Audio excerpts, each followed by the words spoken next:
was a quiet afternoon flight, until a man in a suit calmly handed the stewardess a note. She thought it was his phone number. It wasn't. It was a message that would terrify the entire crew. I have a bomb. What happened next would become one of the strangest unsolved crimes in history. A story so unbelievable that even today, the FBI still can't explain it. November 24th, 1971. A man who called himself Dan Cooper boarded Northwest Orient Flight 305 from Portland to Seattle. He looked completely normal. Dark suit, black tie, sunglasses. Nothing unusual, but beneath that calm smile was a plan that would make him a legend. He ordered a drink, lit a cigarette, and quietly told the flight attendant he had a bomb in his briefcase. He demanded $200,000 in cash, 4 parachutes, and a fuel truck waiting in Seattle. The crew didn't know whether to panic or obey. By the time the plane landed, the FBI surrounded the runway. But Don Cooper stayed calm. He released the passengers, got his ransom, and gave one chilling command: take off again.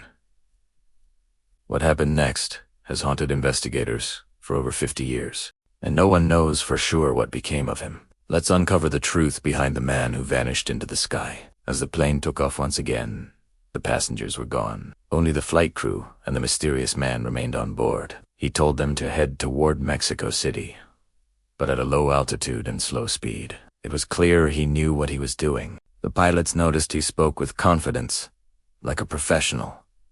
Maybe military, maybe special forces. Someone who wasn't afraid of heights or death. He wore sunglasses the entire time, never showing a hint of fear. He even gave the crew instructions about flaps and speed. Things only a trained flyer would know. Then, somewhere between Seattle and Reno, Nevada, he made his move. He put on one of the parachutes, strapped the money to his body, and opened the rear stairway.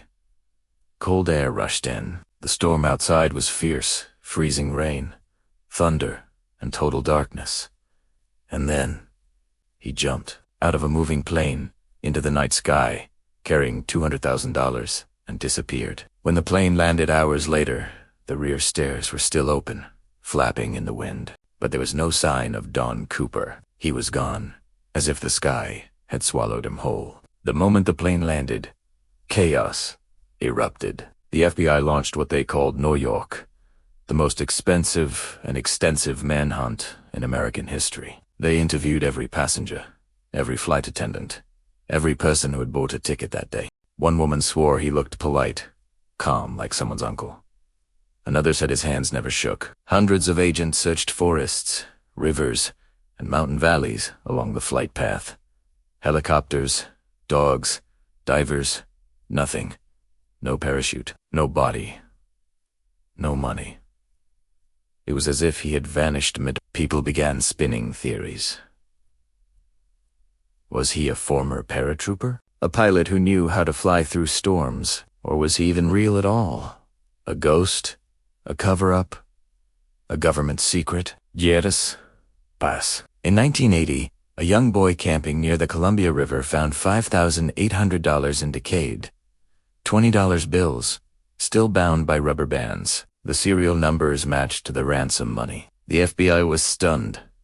If that money washed up there, had Cooper drowned nearby? Or had he buried it himself as a message?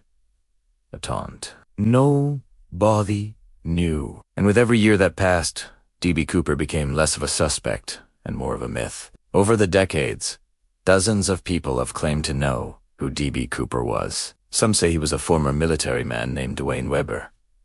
Others believe he was a skydiving instructor who wanted revenge on the airline industry. There were even theories that he survived and started a new life in Canada, spending the cash little by little. But the truth, no one can prove it. The FBI kept the case open for 45 years, one of the longest in history. Then, in 2016, they finally gave up, calling it unsolved. But even now, people keep searching. Amateur detectives, YouTubers, and conspiracy theorists have devoted their lives to finding clues. One theory says the money found in the river wasn't dropped by Cooper at all. It was planted later. Another says he never jumped, that someone else did. or the FBI covered up a failed capture. Every new idea only makes the story stranger. And maybe that's what keeps it alive. The mystery itself. Because somewhere between the clouds and the trees of the Pacific Northwest, a man once vanished and left behind a story that refuses to die. So, who was D.B. Cooper? A criminal genius, a lucky fool, or something in between. Maybe Evidenti survived that storm. Maybe he did, and laughed every time he heard his name on the news. But what's certain is this: he pulled off something no one else ever has. He faced the unknown and disappeared into legend. Today, people still visit the drop zone, looking for answers. They hike through forests with metal detectors, searching for a parachute, a briefcase, a single clue. But maybe the real reason they search isn't to find D.B. Cooper. It's to feel what he felt, that sense of mystery, freedom, and danger that comes when you leap into the unknown. Because D.B. Cooper didn't just vanish. He became a story, a question that still hangs in the air every time a plane flies over the Pacific Northwest. And maybe that's the real truth they don't want you to know. Some mysteries were never meant to be solved.